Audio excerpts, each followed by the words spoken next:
Yeah, so these, the units that we would add on to capture the exhaust gases are no different than the same. And the nice thing about it, they don't require exotic technology or materials.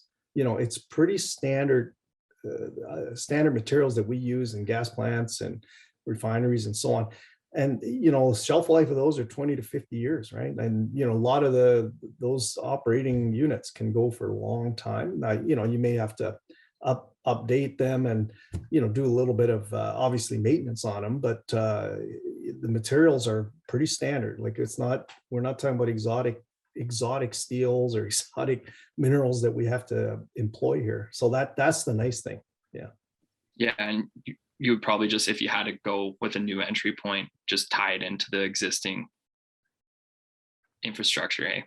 That's correct. Yeah. Okay. Yeah. And we've teamed up here recently. If you read any of the information on Entropy and its public releases, teamed up with a company that is going to design that into some of the processing equipment right up front.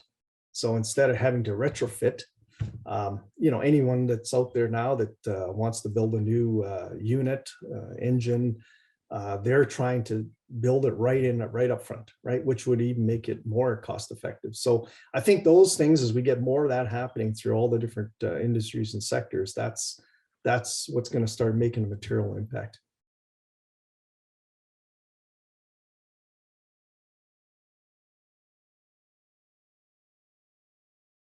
Yeah, those are, when I mentioned the point about collaboration between all the different, aspects of any country, whether it's political and public and industry, I think the political environment needs to be set up such that there's a long-term, not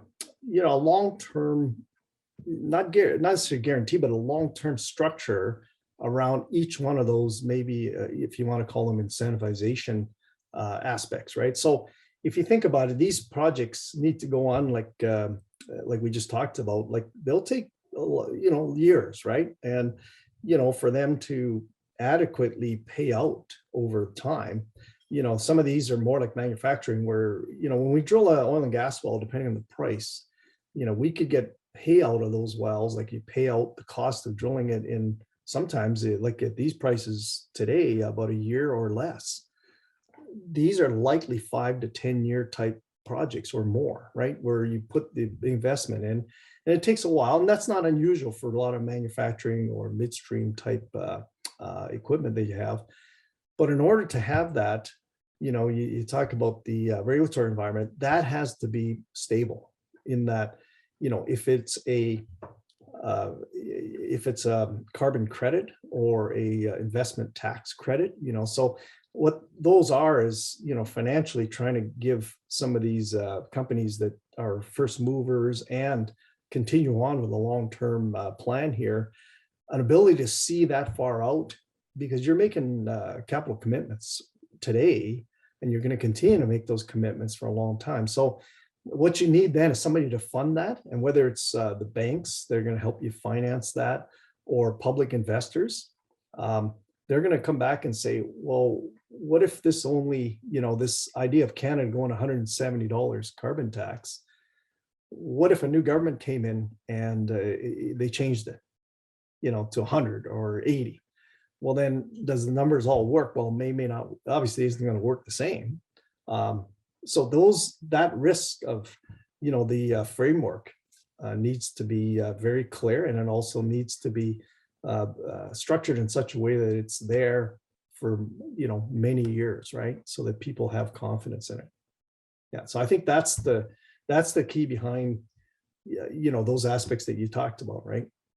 Yeah.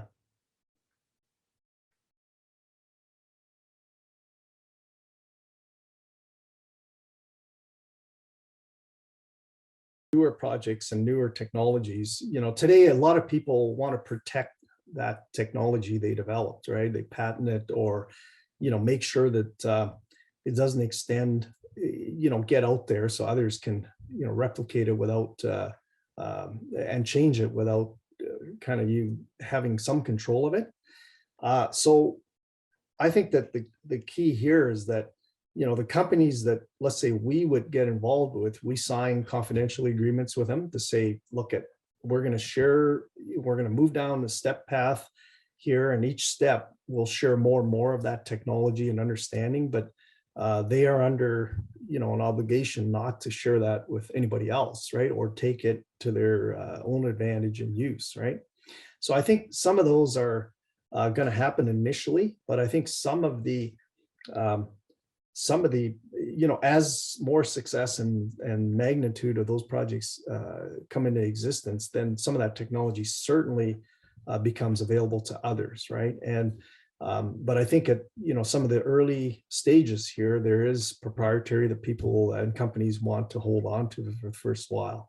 And I think that also protects it, that you can nurture it within the people that developed it, so that you've got the best ideas coming at it, rather than it getting, the danger is sometimes you got a technology that starts, and if it gets out and other people start, evolving and changing it, the individuals or company that started it feels like, I've got to, all of a sudden I got to try to innovate that much quicker, or do something that maybe not in the best interests of that design. And and if it becomes a consumer demand issue, we've all seen that, right? Where whether it's one social media outlet or another gets going or something, and they push themselves too far too quick, and then all of a sudden they become unsuccessful. So I think there's a reason to protect some of it at the front end.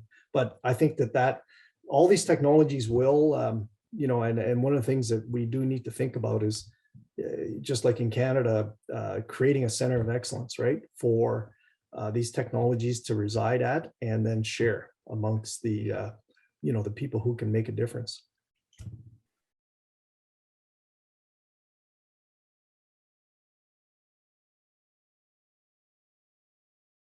So we've been that's no different in let's say any oil and gas or mining areas.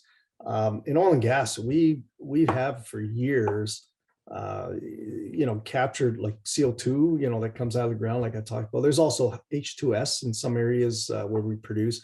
There's also water, coming out of oil and gas production, or out of the ground. There's water production usually that comes out of the reservoir too.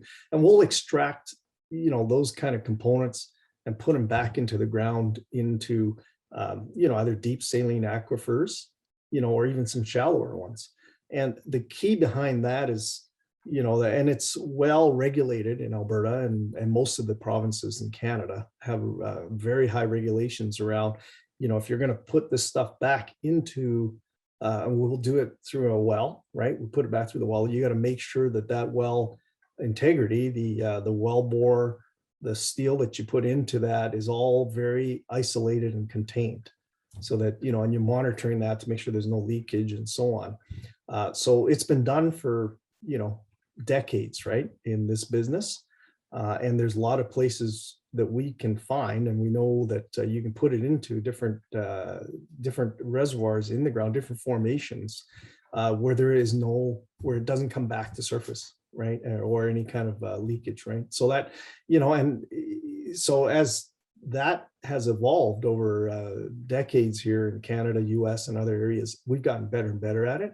You can go back, and maybe the start of this industry, or the first so many decades, there were some wells that weren't properly isolated enough, and there was a bit of leakage, obviously, right? I mean, but you learn over time, right? And but today, even in the last many decades, it's a very highly regulated and very safe process here today.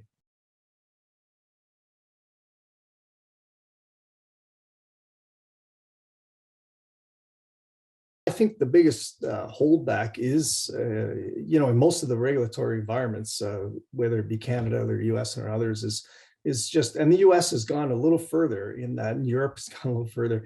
And it's coming back to the fact that they've got a framework in place where they can say, okay, we can see out 10, 20 years that whether it's carbon credits, carbon, tax support is there, right? And everybody's pulling on the same rope to get to that end result, right? So I think that is a big one. But having And then also, I think that, another holdback is the fact that, just like I said, we're wasting too much energy, field out discussion around which energy source is better than the other. And we should get, like, if you listen to some, obviously they'll say, get rid of oil and gas. Well, I think oil and gas is going to be part of the energy mix yet for many decades, right? If not even longer. And so I come back and say, if we can produce a net zero unit of natural gas or oil, so net zero emissions out of that energy that's in the oil or natural gas, what's different than that than a solar unit of energy, right? It's basically, there's no emissions, if you, right? And so that is something that people need to get their head around and say, well, we need to support these sectors and industries, not create this back and forth fighting, right? That doesn't go anywhere. It's when it's, we know that, especially in the northern countries where it's colder, like when it's -40, okay, I don't think solar is going to work as well, until we know how to store that energy, and wind doesn't blow necessarily all the time. So what are we going to do? So those are some of the challenges, is I think the vocal dialogue. So, like I said, what we can do about it is make sure that our politicians and the Canadian public, the more we speak to that, say, no, just a minute, let's have the conversation's got to be not just one extreme. It's got to be this, think about this for a minute, right? And I think that's pretty important there to have that in order to facilitate, the right direction for all of us.